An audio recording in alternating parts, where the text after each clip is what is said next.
இடமலம் entertainment நேயர்களுக்கு வணக்கம். ஜனநாயகன் படத்துடைய ட்ரெய்லர் வந்திருக்குது. அதை பத்தி நம்முடைய நண்பர் வருண் அவர்கள் கூட நம்ம டிஸ்கஸ் பண்ண போறோம்.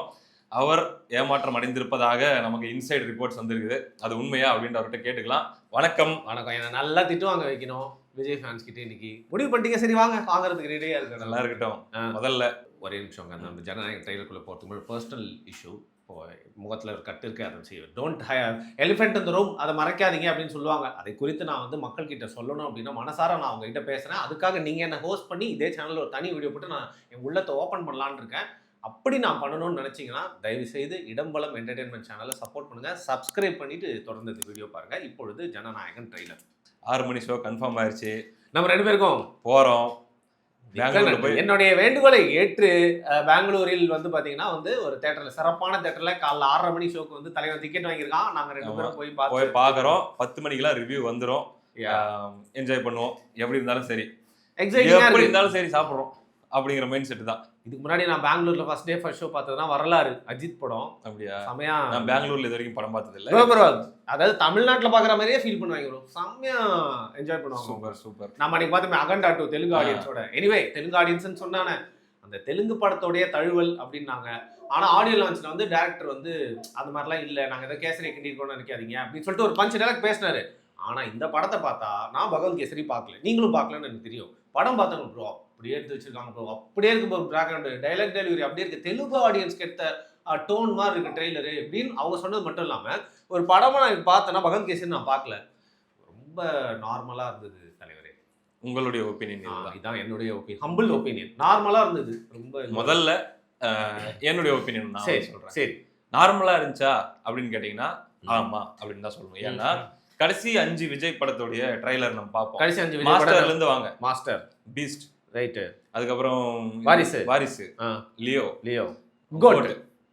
5 ட்ரைலர் கூட கம்பேர் பண்ணும்போது, ட்ரைலர் டீசர், இந்த 5 கூட கம்பேர் பண்ணும்போது ஜனநாயகன் வந்து கொஞ்சம் என்னடா லைட்டா தொண்டை கவுது அப்படிங்கிற மாதிரி இருந்தது உண்மை. அதுல மாற்று கருத்து இல்லை.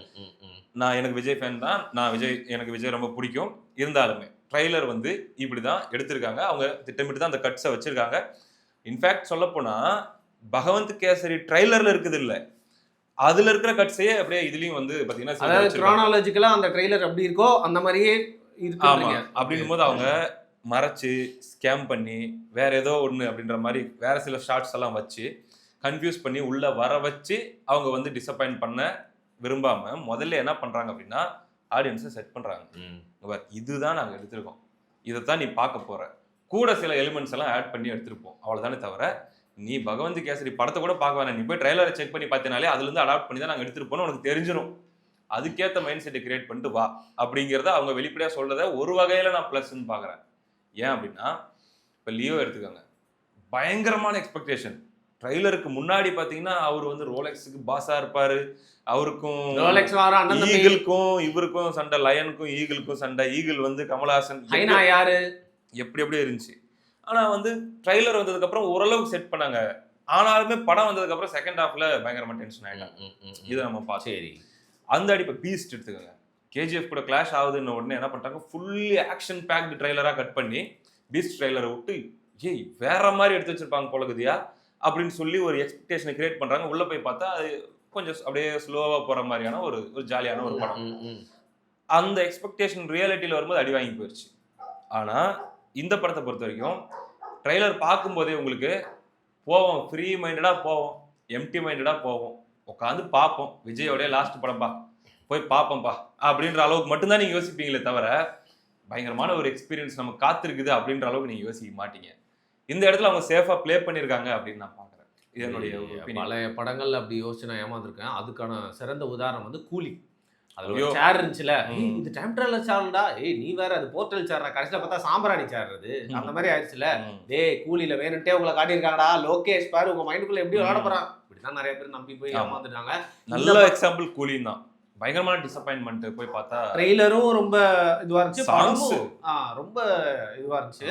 நீங்க ஆக்சுவலா அப்செட் ஆயிட்டீங்க. கரெக்டா நம்ம போய் ஃபர்ஸ்ட் ஷோ பார்த்துட்டு உடனே நிறைய பேர் வந்துடுவாங்க வன்மத்தை கக்கறான்னு சொல்லிட்டு. சத்தியமா சொல்லிட்டா எனக்குள்ள இருக்க விஜய் ஃபேனை கடைசி படம் அவருக்கு பேங்கான ஒரு ஹிட்டோட போனா நல்லா இருக்கும். அவர் அரசியல் ஜெயிக்கலாம் பத்தி தெரியாது, கடைசி படம் அவர் சொல்லிட்டார்ல, அப்போ ஒரு ஃபேனா விஜய்க்கு வந்து செம்மையா ஒரு படம் இருக்கணும் அப்படின்னு தோணுச்சு.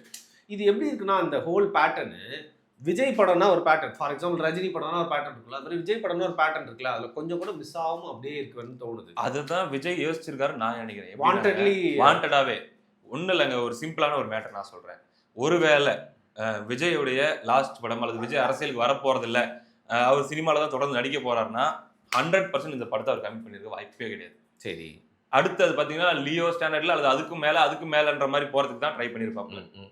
அதே மாதிரி all Indian targets, all Indian viewers audience target பண்ணி அடுத்த லெவலுக்கு போறதுக்கான படத்தை தான் ஒரு Pushpa KGF kind of movie இன்னும் போறதுக்கு தான் பார்த்திருப்பாரு. அரசியலுக்கு வர்றதுனாலையும் அண்டு அதுக்கு முன்னாடி இதுதான் கடைசி படம் அப்படின்னு ஒரு விஷயம் இருக்கிறதுனாலையும் தான் நம்மளுடைய ட்ரைட் அண்ட் டெஸ்டட் ஃபார்முலால போயிடலாம். எந்த எக்ஸ்பெரிமெண்ட்டும் பண்ண வேணாம். திருப்பாச்சியிலிருந்து அல்லது வந்து அதுக்கு முன்னாடி இருந்து பார்த்தீங்கன்னா விஜய்க்குன்னு ஒரு proper template, ladies sentiment, action, அவருக்கு வந்து பார்த்தீங்கன்னா மக்களுக்கு குரல் கொடுக்கறது, பேசிக்கா அவருக்கு இருக்கிற அந்த டைலர் மேட் டெம்ப்ளேட்னு சொல்லுவாங்கல்ல, மினிமம் கேரண்டி, போலீஸா வருவாரு. இதை அப்படியே எடுத்துட்டோம்னாலே நமக்கு வந்து படம் வந்து நீட்டா எல்லாருக்கிட்டையும் போய் ரீச் ஆயிடும்ன்றது. இன்னொன்னு முழுக்க முழுக்க விமன் சென்ட்ரிக்கான படமா இருக்கிறதுக்கு வாய்ப்பு நிறைய இருக்குதுன்னு சொல்றாங்க. அது அவர் ஏற்கனவே பெண்களுடைய வாக்குகளை டார்கெட் பண்ணி அரசியல் பண்ணிட்டு இருக்கிறதுனால இது. அதான் பகவந்த் கேசரி படத்தை நிஜமாவே 5 டைம் பார்த்தாருங்க அவரு தியேட்டர்ல. அப்படியா? ஆமா, நிஜமாவே 5 டைம் விஜய் போயிட்டு 5 வாட்டி பார்த்தாராமா? 5 படத்தை 5 தடவை பார்த்தாராம். அந்த படத்தை பார்த்துட்டு இந்த படம் நமக்கு அவர் ஒரு கால்குலேஷன் பண்ணியிருப்பார்ல, ஸ்கிரீன்ல பாலையா அந்த சீன்ஸ் எல்லாமே ஓட ஓட அந்த இடத்துல அவர் வச்சு அவர் இமேஜினேஷன் பண்ணியிருப்பார்ல, சென்டிமெண்ட் ஆகட்டும், ஆக்ஷன் ஆகட்டும், எல்லாமே இது நமக்கு லாஸ்ட் படம் வந்தா கரெக்டான மீட்டர்ல இருக்கும் அப்படின்னு நினைச்சு தான் அவர் வந்து முதல்ல அந்த படத்துடைய ஒரிஜினல் டைரக்டரை கூப்பிட்டு பேசியிருக்காரு. அவர் ரீமேக் பண்ணல அப்படின்ற மாதிரி சொல்லிட்டு போனதாகும். அதுக்கப்புறம் தான் வினோத் அவர்கள்கிட்ட இந்த ப்ராஜெக்ட் போன அளவுக்கு நம்ம கேள்விப்பட்டோம். அந்த அடிப்படையில பாத்தீங்கன்னா விஜய் தெரிஞ்சே கான்சியஸாவே அந்த ஓல்டு டெம்ப்ளேட் ஃபார்முலாலேயே நம்ம போயிடலாம். நமக்கு தேவை பொலிட்டிக்கலா பிளஸ்ஸா இருக்கணும், தமிழ்நாட்டுல தமிழ் ஆடியன்ஸ் கிட்ட பயங்கரமான ரீச் இருக்கணும். ஏன்னா விஜய்க்கு தெரியும் இந்த படம் தெலுங்குல அந்த அளவுக்கு பெர்ஃபார்ம் பண்ண வாய்ப்பு இல்லை. ஏன்னா ஏற்கனவே அவங்க படத்தையே தமிழ்ல எடுத்து மறுபடியும் அதை தெலுங்குல டப் பண்ணி கொடுத்தா அவங்க எடுப்பாங்க இல்லையா? அதனால அதுக்கும் வாய்ப்பு இல்லை. ஆந்திரா இது கேரளா ஆடியன்ஸை பொறுத்த வரைக்கும் அவங்க கோட்லயே கவுத்து விட்டாங்க. அவங்களுக்கு ஒரு லியோ மாதிரி வேற ஒரு மாதிரி ஜோன்ல இருந்தா பாக்குறாங்க. இல்லைன்னா ஃபர்ஸ்ட் டேலயே படத்தை வந்து கொஞ்சம் கவுத்துடுறாங்க. ஸோ அவர் வந்து அங்கேயும் பெருசா எக்ஸ்பெக்ட் பண்ணல எனக்கு தெரிஞ்சு. முழுக்க முழுக்க தமிழ் ஆடியன்ஸ், அப்புறம் கர்நாடகா அது ஓடும், விஜய்க்காக ஓடும். யூஎஸ் அதாவது ஓவர்சீஸ் இந்த ஆடியன்ஸை வச்சு இந்த 700 கோடி 800 கோடி அப்படின்ற டார்கெட்டும் வைக்காம எனக்கு இங்க நான் டார்கெட் ஆடியன்ஸ் கிட்ட போய் ரீச் ஆனா போதும் அப்படின்ற அளவுல எடுத்தது தான் இந்த படம். அது நடக்கும். ரிப்பீட் வேல்யூ, ஃபீமேல் ஆடியன்ஸ் இந்த மாஸ்டர் டைம்ல தான் சொன்னாங்கன்னு நினைக்கிறேன். தியேட்டர் ஓனர்ஸ்லாம் ரொம்ப நாளைக்கு அப்புறம் எங்க தியேட்டர்ல மல்லிகைப்பூ வாசனை நல்லா வர ஆரம்பிக்குது, அந்த அளவுக்கு பெண்கள் தொடர்ச்சியா வந்து பாக்குறாங்க அப்படின்ட்டு விஜய் சொன்னாங்க. அதெல்லாமே கால்குலேட் பண்ணி தான் இந்த படத்தை வந்து இப்படியான ஒரு ஃபார்முலால எடுத்திருக்காங்க. இன்னொரு விஷயம், ஏற்கனவே விஜய் வந்து ஜெயிக்கணும்னு சொல்லிட்டு அவருடைய ரசிகர்கள் அதுக்கப்புறம் சினிமா ரசிகர்கள் நினைச்சாலும் அவர் எப்படியா தோத்துடணும் இந்த படத்துலன்னு சொல்லிட்டு அவருக்கு, ஏன்னா அரசியலுக்கு வந்துட்டாரு, அதர் ஃபேன்ஸோட அந்த ஹேட் எல்லாமே அதெல்லாம் இருக்கதான் செய்யுது. அப்படி இருக்கிறப்போ இந்த படத்துல முடிஞ்ச அளவுக்கு அந்த பொலிட்டிக்கல் டயலாக்ஸ், ஸ்க்ரீனை பார்த்து கேமரா பார்த்து பேசுறது அதெல்லாம் கொஞ்சம் குறைச்சா நல்லா இருக்கும்னு எல்லாருமே சொல்லிட்டு இருந்தாங்க. பட் அதுவும் பாத்தீங்கன்னா அங்கங்க வர்றது வந்து கொஞ்சம் கிரிஞ்சியா இருக்கு. I totally agree with you இந்த விஷயத்துல. இங்க பாருங்க, அதாவது ப்ரோ எனக்கு தோன்றது தான், ஈவன் இப்போ ஒரு அவருடைய நேம் அனுப்புறாங்க வாட்ஸ்அப்ல ஒரு ஆள்கிட்ட, ஒரு பெருசுகிட்ட, அதை பார்த்த உடனே தொற்றுலையே எவ்வளவு பெரிய மோசமான தெரியுமா அப்படிங்கிற மாதிரி தொற்றுலையே அப்படின்னு கேட்கறாரு. அதுக்கு அடுத்து ஏன் அப்படின்னு அவன் கேட்கும்போது தொற்றாத அப்படின்னு முடிச்சிருந்தாலே அது ரொம்ப நல்லா இருந்திருக்கும். சம்பவம் பண்றவனை கேள்விப்பட்டிருப்ப, சம்பவம் பண்றதுல ரெக்கார்ட் பண்றதுல கேள்விப்பட்டிருக்கிற. இது வந்து பாத்தீங்கன்னா தெலுங்குன்றதை தாண்டி ஃபோர்ஸ்ஃபுல்லி கெப்ட் எலிவேஷன் மாதிரி ஒரு ஃபீல் ஆச்சு. இப்படியே படம் ஃபுல்லா இருந்துச்சு. ஏன்னா இப்போ இந்த வேதாளம் படத்துல எல்லாம் பாத்தீங்கன்னா அந்த பேஸ் வாய்ஸ்ல வில்லன் வந்து அவன் யார் தெரியுமா, அதான் நம்ம பாபி தியால் வந்திருக்காரு, முழுக்க முழுக்க அந்த அந்த டோன்ல வந்து எந்த படமும் பெருசா ஒர்க் ஆனதாகவோ அல்லது வில்லனை பார்த்து பயம் வந்ததாகவோ நமக்கு ஃபீல் ஃபார்மேட் டெம்ப்ளேட். அந்த பேஸ் வாய்ஸ்ல கட்ட குரல்ல வில்லன் கத்தி கத்தி பேசிட்டே இருப்பான், ஆனா வில்லனை பார்த்தா பயமே வராது நமக்கு. அந்த ஒரு ஃபீலை வந்து இதுலயும் வந்துருச்சுன்னா ரிஸ்க் தான். நான் அதான் ஃபீல் பண்ணேன். ஃபோர்ஸ்ஃபுல்லி எலிவேஷன் வச்ச மாதிரி இருந்துச்சு அந்த இடத்துல. அதாவது லிமிட்டா வச்சிருக்கேன். விஜய் ஃபேன்ஸ் கடுப்பாவாங்க இப்ப நம்ம பேசுறதுலயோ, என்னையா ஓவரா ஒரு படம் பார்த்தேன், சரியா ரிவ்யூ பண்ணணும்னு தான் போனேன். படம் பார்த்து இரிட்டேட் ஆயிட்டு பார்த்துட்டு வந்து உடனே குட் பேட்லி ரிவ்யூலாம் போடல, குட் பேட்லி ரோஸ்ட்னு போட்டேன். சரி, ஒரு படத்தை பார்த்தா உனக்கு பிடிச்சிருக்கா நீ புகழ், பிடிக்கலன்னா அதுல பாத்தீங்கன்னா ஒரு டான் விக் தற்குறித்தனமா வந்து படம் நல்லா இல்ல சொல்லி முட்டி கொடுத்துட்டு இருக்காங்க. ஆடியன்ஸ் மேல டென்ஷன் ஆவறத விடுங்க. ஆடியன்ஸ் மேல இல்ல பிரதர், சி அப்படி சொல்றது நல்லா இருக்குன்னா நல்லா இருக்குங்க. சி மாஸ்டர் ஃபர்ஸ்ட் ஹாஃப் மாதிரி செகண்ட் ஹாஃப் எடுத்திருந்தாருன்னா நல்லா இருக்கும் அப்படின்னு லியோவும் அவ்வளவுதான். லியோ லியோ ஃபர்ஸ்ட் ஹாஃப் மட்டும் 10 தடவைனாலும் பார்ப்பேன். பார்ப்பேன். அது செம்மையா இருக்கும் எலிவேஷன். ஆமா. அதுக்கப்புறம் அப்படியே ஒரு மாதிரி வேற போச்சு. மாதிரி வன்மனம் முழுசா அந்த படம் நல்லா இல்லைன்னு தானே சொல்ல போறோம். ஸோ இது பேசிக்கலி நீங்க இவ்வளவு விஷயங்கள் சொன்னாலும் லாஸ்ட் படத்துக்கு உண்டான ஒரு கேப்சூல் மாதிரி கிரியேட் பண்ணியிருந்தாலும் இருக்குங்க, விஷயம் இருக்கு. இப்ப நான் மறுபடியும் சொல்றேன், வெறும் கேசரியா அப்படியே எடுத்தாங்கன்னா படம் கன்ஃபார்மா ஹிட் ஆயிடும். ஹிட்ன்றீங்க. ஆனா இதுல வந்து எலிவேட் பண்றோன்ற பேர்ல அதை ஓவர் பிளே பண்ணியிருந்தாங்கன்னு வச்சுக்கோங்களேன், அளவுக்கு அதிகமா மத்தவங்க எல்லாம் ஹீரோக்கு பில்டப் கொடுத்து பேசுறது, வில்லனும் ஹீரோக்கு பில்டப் கொடுக்கறது, சுத்தி இருக்கிறவங்களும் பில்டப் கொடுக்கறது, இது வந்து சலிப்பு தட்டி போறதுக்கான வாய்ப்பு இருக்கு. அதோடைய வாடையை கொஞ்சம் ஃபீல் பண்ண முடிஞ்சிட்டு இல்ல. இன்னொன்னு எனக்கு என்னன்னா, இப்போ ஒரு ரஜினி படத்துல இல்ல லோகேஷ் படத்துல வந்து வேற ஹீரோஸ்லாம் வருவாங்க, ஒரு சீன்ல கேமியோ பண்ணி அந்த சீனை எலிவேட் பண்ணி, அதே மாதிரி யூடியூப் ஒரு பெரிய ஹீரோ வந்து இதுல கேமியோ பண்ணியிருக்காருன்னு சொல்றாங்க. அவரை வச்சு இந்த படத்தை தேத்தலான்னு ட்ரை பண்றாங்க.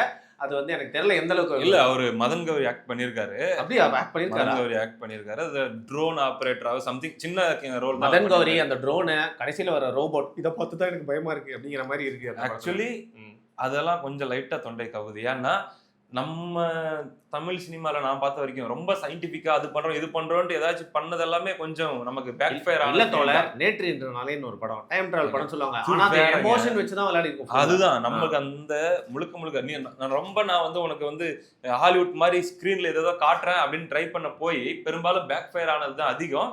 அண்ட் அது வந்து படத்தோட சிங்க் ஆகாம தனியா போய் கார்ட்டூன் மாதிரி போன மாதிரியான சூழ்நிலைகள் வந்ததும் அதிகம். கோட்ல கடைசியில அவன் எல்லாத்தையும் வந்து க்ளோன் பண்ணி அனுப்பிட்டு இருப்பான் அப்படின்னு காட்டுறது ஏத்துக்கிற மாதிரி இருந்ததா, நல்லா இருந்துச்சா, டூ மச் ஆஃப் சைஃபை மாதிரி இருந்தது. பட் பேசிக்கலி விஜய் வில்லத்தனம் பண்ணது நல்லா இருந்தது. இந்த யங் விஜயா வந்து பட் இவன் வந்து க்ளோன் பண்ணி அனுப்பிட்டே இருக்கான். ஃபார் ஃபெச்டு ஐடியாஸ் சயின்டிஃபிக்கா நீங்க காட்டுறீங்க, சைஃபையா காட்டுறீங்க அப்படிங்கிற பட்சத்துல எந்திரனை ஏன் 2010 நம்ம ஏத்துக்கிட்டோம்னா அது பேசிக்கா ஆரம்பத்துல இருந்தே ஒரு சைஃபை படம் தான். அது வேற ஜானருங்க. இல்ல கடைசியில நீங்க வந்து ட்ரோன் பறக்குது, ரோபோ வந்து ட்ரெயினை பிடிக்குது, அது எல்லாமே அக்செப்ட் பண்ணிக்க முடிஞ்சு. ஏன்னா அது படமே இதுல சொல்றேன். இதுல கடைசியில இதுல வந்து பாத்தீங்கன்னா இது ப்ராப்பர் ஒரு மசாலா கமர்ஷியல் படம்.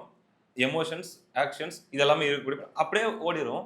இந்த ரோபோ ஆங்கிள் இன்னும் இந்த படத்துக்காக எக்ஸ்ட்ரா நான் ஆட் பண்றேன், இம்ப்ரோவைசேஷன் பண்றேன்ட்டு ஆக்சுவலா ஏதாச்சும் பண்ணிருந்து அதுவே படத்துக்கு ஒரு நெகட்டிவா, அதாவது பேக் ஃபயரா போயிடுமோ, சிங்க் ஆகாம போயிடுமோன்ற பயமும் இருக்குது. வலிமையில அவருடைய சில இம்ப்ரோவைசேஷன் பார்த்துருக்கலாம். இது என்னன்னா அடுத்த எலெக்ஷனுக்கு வரக்கூடிய அந்த ஓட்டர்ஸை வந்து கவர்ற மாதிரி. ஸோ இதெல்லாம் குழந்தைங்களை கவர்ற மாதிரி. ஸோ ஃபியர்ஃபுல்லான ஃபேக்டர்ஸ்னா இதாங்க. இந்த ட்ரோன் மேட்ரு, இந்த ரோபோ மேட்ரு, அளவுக்கு அதிகமான அரசியல் வசனம், அளவுக்கு அதிகமான எலிவேஷன் சொல்லி சுத்தி இருக்கிறவங்க புகழ்ந்து பேசுற இடங்கள், இந்த ஹீரோ வில்லனுடைய அந்த பேஸ் வாய்ஸ் டயலாக்கள். அப்புறம் அந்த மெர்சல் படத்துல வெளில வரணுமா, நீ உனக்காக வந்து வாய்ப்பு காத்து பிகில் சாரி லைட்டா எல்லாம் ஒரே மாதிரி இருக்கணும். பிகில் வெளில வரணுமா அந்த மாதிரி இந்த மமிதா பைஜு எம்பவர்மெண்ட்னு சொல்லி அதையும் ஓவர் டோஸ் ஆக்கி இதெல்லாம் ஆயிருச்சுன்னா ஒரு பசங்களுக்கு பெருசா கனெக்ட் ஆகாம போலாம். மேபி ஃபீமேல் கனெக்ட் ஆகலாம், நமக்கு தெரியாது.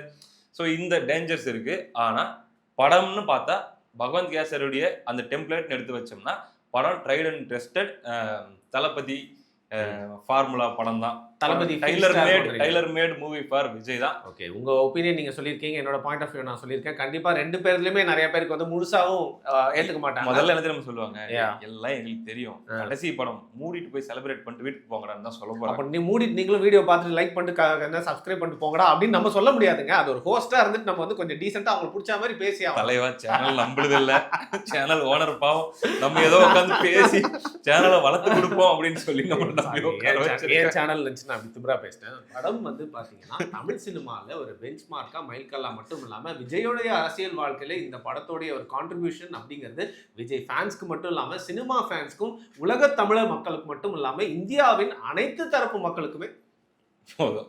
சரிங்களா, சேனலுக்கு மேலும் மேலும் நல்லது நம்ம செய்ய வேண்டாம். சரி, ஸோ ஓவராலா நம்ம ஒப்பீனியன் சொல்லிட்டோம். அவங்க வந்து ஸோ ஓவராலா என்னன்னா லாஸ்ட் 5 மூவிஸோட ட்ரைலரோட கம்பேர் பண்ணும்போது ஜனநாயகன் மிட்டா தான் இருக்கு. ஆனா அந்த மிட்டா இருக்கிறதே ஒரு வகையில நல்லது அப்படின்னு நான் ஃபீல் பண்றேன். நான் சொன்ன சில விஷயங்கள் ஓவர் டோஸா போகாம இருந்திரணும். அண்டு படத்துல ஸ்கிரீன் பிளே ஸ்டார்டிங்ல இருந்து எண்டு வரைக்கும் சிங்க் மிஸ் ஆகாம அப்படி போயிருச்சு. எமோஷன்ஸ் ஒர்க் அவுட் ஆயிருச்சு. வில்லனை பார்த்து பயம் வந்துருச்சு நம்ம பார்க்கும்போது ஸ்கிரீன்ல அப்படின்னா படம் ஜெயிச்சிருங்க. நீங்க ஃபேன்னா அப்ப நான் யாரு? 6 மணிக்கு பெங்களூர்ல போய் பார்க்கணும். டிக்கெட் இருக்கா? 6 மணிக்கு டிக்கெட் இருக்கா? என்கிட்ட இருக்கு. என்ன ப்ரோ சொல்றீங்க? இருக்கு. நான் தான் வெறித்தனமான ஃபேன், ஒரு நல்ல விமர்சகர். என்ன பண்றது, ரெண்டுத்தையும் வந்து பேலன்ஸ் பண்ணாம என்னால இருக்க முடியல. மிக்க நன்றி.